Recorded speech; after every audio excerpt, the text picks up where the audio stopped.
Alright guys, welcome to my channel. This is your boy Toby. How now day? Alright, so in today's update, I'm going to show you the moment Simon Ekpa had meeting with the Biafran cabinet, and I'm going to show you what I meant by that.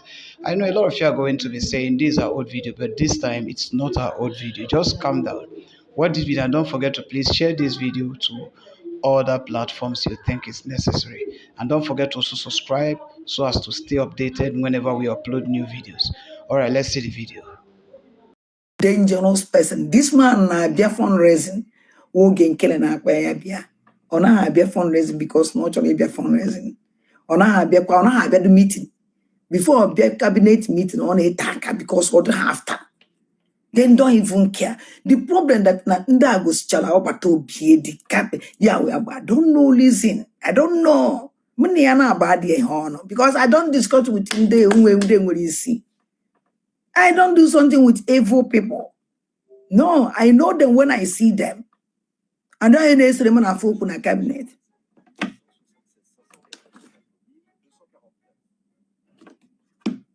Oya na them na fa na cabinet. Geze nonte. Come on, if this man. Let me take a French leave. Go ahead. You Thank see? you. Thank you for joining. Yeah. All right, the praise. Let me take a fresh leave. Opo. Because kafaha alwalulane. Kafaha nda. Oh no but to be any them chance. Simada deal with them. Yeah, they buy not today. To be sincere, even Guinea. Even this kind of people when the case is always case me with them. You have to know them very well. Then the monarchy is heat here. And the more nanting work with Tarafa, Kuwafa, Nati, and I'm going Biafran, the quick order, Biafra country is Rukwa Nati. Oh, yeah, man, I don't have any everyday struggle on a change. And this kind of people, they can never change because they come for destroy. None again. Also, let me take a fresh leave. Because if I need to make a Paul on because where you were, or try him because of his best friend. And by cannot case at I may again. I'm not case eluding. I thought to giga. Get but obedient. Meet yourself 2 minutes. Praise. Oh, sorry, praise. Madam Marewa, your hand is still up. Do we take it down? All right, thank you. Praise, unmute yourself, sorry. All right. Thank you so much, Prime Minister. I wanted to briefly point out two things based on my observation so far. And our brother made mention of the fact that he do not see things going on well. But then everyone has talked about him not following the due process to resolve that, which I don't want to talk about. One, I want to make mention of, as a recommendation to every one of us, and especially to you, Prime Minister, that from what Mr. Madabu said, we need orientation. Even myself, we all need it.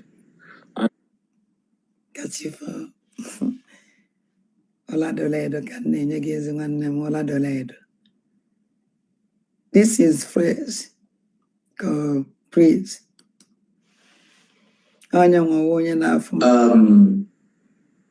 Actually, let it not seem. Thank you. Thank you.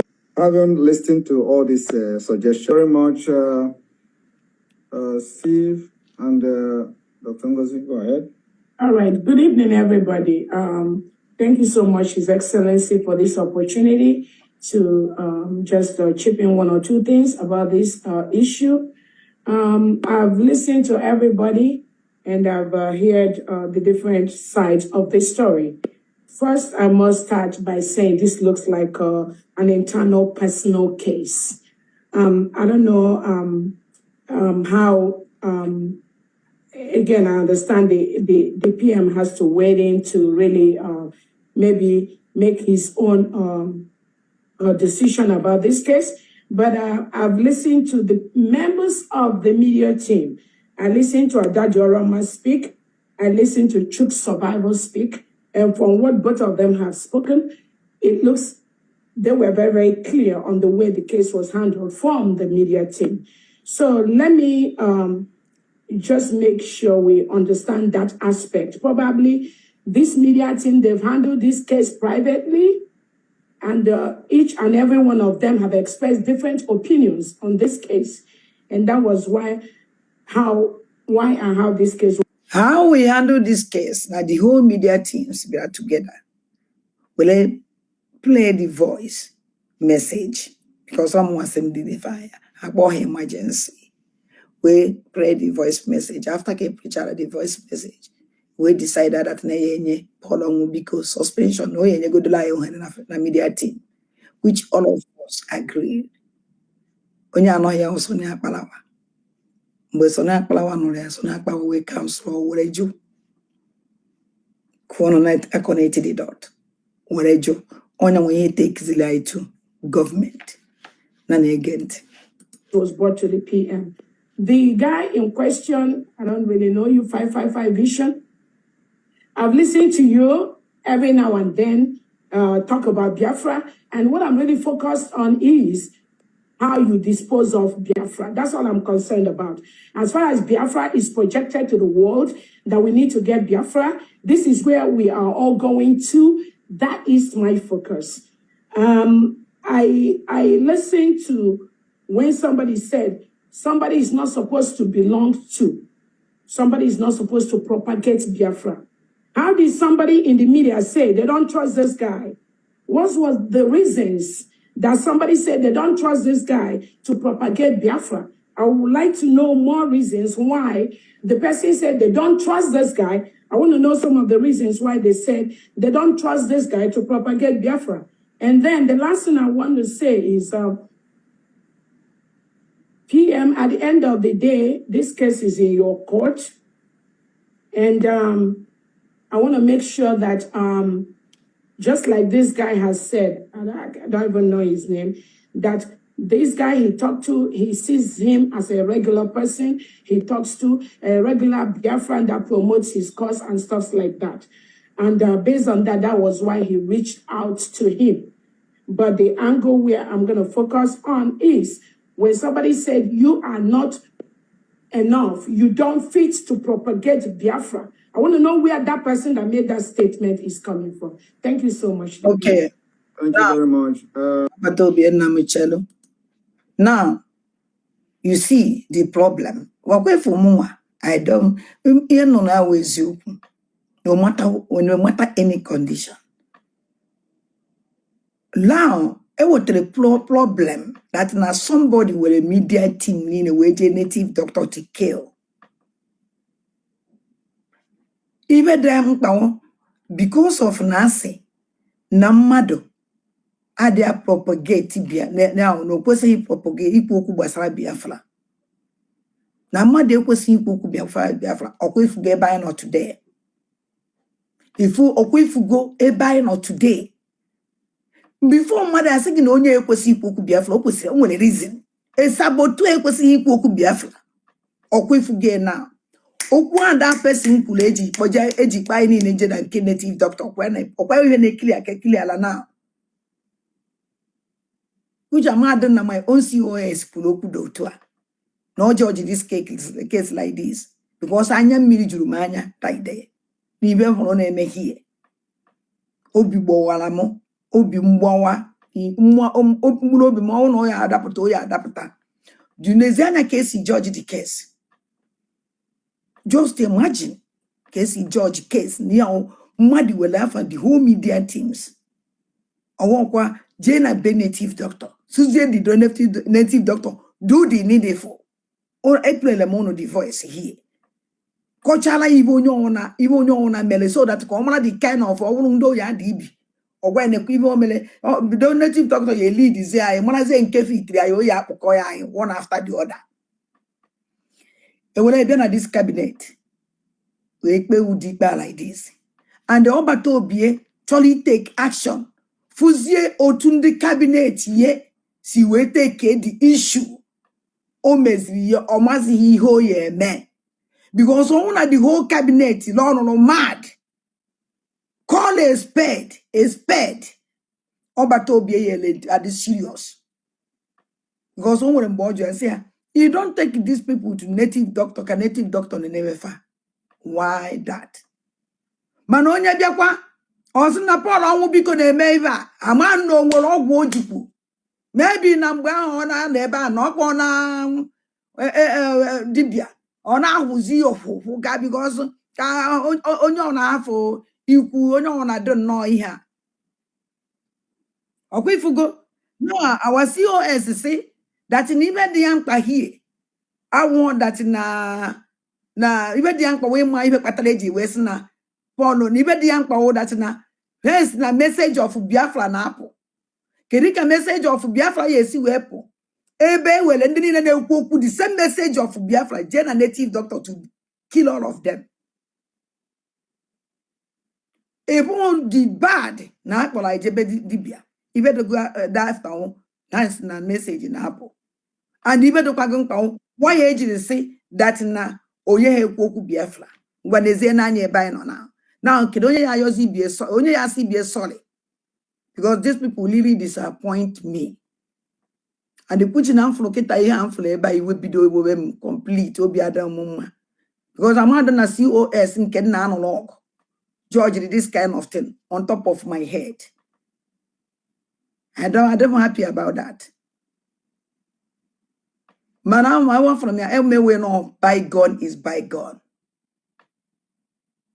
But I know I was saying I'm mad at danger. Go through and know that even onya or danger or the danger. Or even onya ye alpha. Because when you get ten and you onya ye alpha, you onya ye me at that moment. What of onya mecha say that thing? Or lose ye cheer or fair logi. We even in anana, if you don't flesh. Or even when I buy not today. Condition I not today we are when we do lie here. And it's very painful. Or we go to phone your car follow. Let the phone and the genuine. That be thousands. That thousands is rubbish. You are me why I know for BJ Jana na descend there every time. I am not go to Akoko. I don't even write about today. Don't look face. I have been buying you. You only name konya name. You only name konya name. Only sacrifice more than EBA. Nobody. And this is struggle. Only sacrifice no more than EBA. Man, I can't go yes, I will be a minister. I want now kite a minister. Ene mania, I won't can't mania. Kaya bebe it do have one side. Mother Buchuku. Nan again. I'm not coming here to after this video because watching this thing on a them. Just a quick one, Yoma. Also, remember that that particular misleading information, according to one of the media team, is a misleading information. The Raf Ajare has said that that person did not say what Paul Omubiko said. He said a different thing. It was like during that meeting that he's not supposed to talk in this meeting. Yes. He did not say he's not supposed to. Exactly. Or if Biafra United equal. That no question equal because I know we could a meeting. Paul Omubiko didn't say anything. Or what even Paul Omubiko kulu. And don't want an important mission and a settle. Oh, when if that day. And a settle ya. And that one of media team that and I think and a settle ya. Every media team so go fuebe. So support on Omubiko we pim. Ozu and don't person like Palawa can kumakia. Oh, what even son like Palawa mele.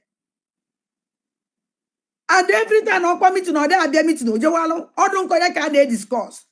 And when so there was on Palawa. When join a guinea meloja wa meeting on our meeting. Only on a nail masala the attitude of Palawa. The only person ekwu okwu was on Paul Onwubiko. Onye ekwu okwu. If na ya achọ na ya gbasa na meeting, si na ya convocate. Ọkwadia. O nwere onye anyị say, o nwere ife mere na o nwere ife a na-ekwu maka ya. There is somebody made something. Ewesi na ya convocate Sonia Akpalawa. We lichie battle cry. Say ya biko, ya lichie to Sonia Akpalawa. Ya gwa na ndị media team chọrọ ịfụ ya maka ife dị otu a dị otu a. Ya ka a na-ekwuzi Sonia Akpalawa bata. Pam! Ọdụka weli Paul Onwubiko popcorn n'ọnụ. Bara. Kedizi ife o mere ka anyị wụrụzie. Now na anyị jizi ya akụ asịrị. Na anyị jizi ya ekwu ibe anyị ejighị anyị kwesịghị ikwu. Ọ na so mgbe nke nwoke masị kedu afọ ya nụsị ya that na ikwesịghị ikwu okwu here. You don't supposed to talk. So you don't supposed to talk here. Or gwara ya we take learning native doctor. Ọnwụ na okwesịghị propagate Biafran destiny. Or if gwara ya you kwesịghị ikwu okwu here. Or if gwara ya because a na-ekwute ikwu okwu. A na-ekwu onye ọ na condemn ibe Sonia Akpalawa mere ikwu okwu. He said nothing. Ozugbo Sonia Akpalawa kwupụta pam. Egbowazi ọnụ ka popcorn. Ebi keep silent since it can continue keep that silent. Oduze ke yasina I don't understand what happened that day. Again. Affair of Biafra. So that has come. We have had a counter claim on that. So, and I believe that every other person in the media team who was part of the meeting also may have the same position with Rafa Jare that Biafra 247 did not say what Paul Onwubiko said here.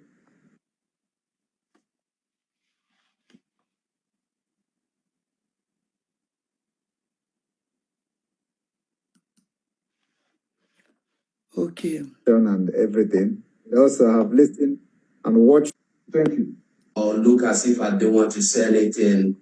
Paul, number one thing about Paul is that he is not remorseful. I told him this yesterday. Bam!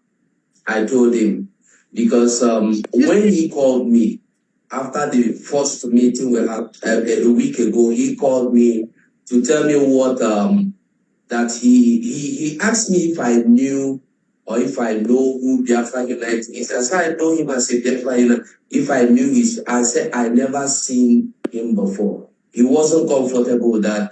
But I tried to make him understand that, listen, you don't need all this. Forget whatever happened in the meeting. In the meeting, you can fight. You can say, you can exchange words, but drop it there. If we get back to the meeting, we continue well. I didn't know he left and started calling other people as well. You see, and then Ugo tried to calm him down because he have determined, they have planned with his cabal, because he's always with cabal. Until it not completed, because what you go say now would double, at least only big native doctor. Now warrior aje wedi. When is yena kisi nanya there today. If you are no nyanolani, we from Dalolan. You make us Paul Onwubiko the last year. A year and now. A year and though, can we say a year and 5 months? They say Paul Onwubiko now. Nan Agwagono Paul Onwubiko. Do you find now? He believe. No go 247. Still remain the same. When you see the good people, indeed the good. Akafa docha na this is struggle. Or akafa na docha ni ho na ha na-eme. Then turn anaghị change.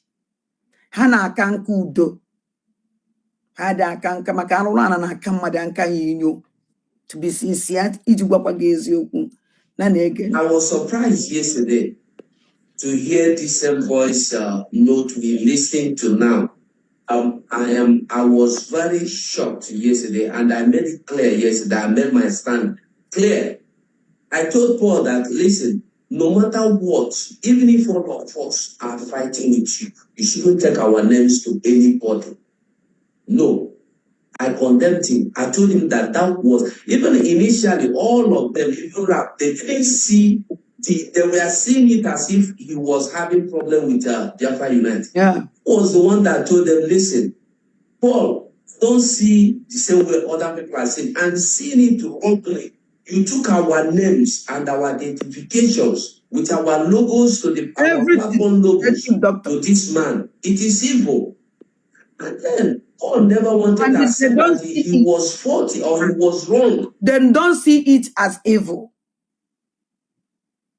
Then don't see it as evil. Then I can go on. To be sincere, I'm not going on my heart. Okay, for the struggle I am on here, now fighting for Biafra. Onye hona na agba n'isi onwe yo. Achọghị echi afọ ndị ọzọ country and nobody will look for you. So, kedu ife kpatara eji efuzi ada ndị gboo? Nobody in the cabinet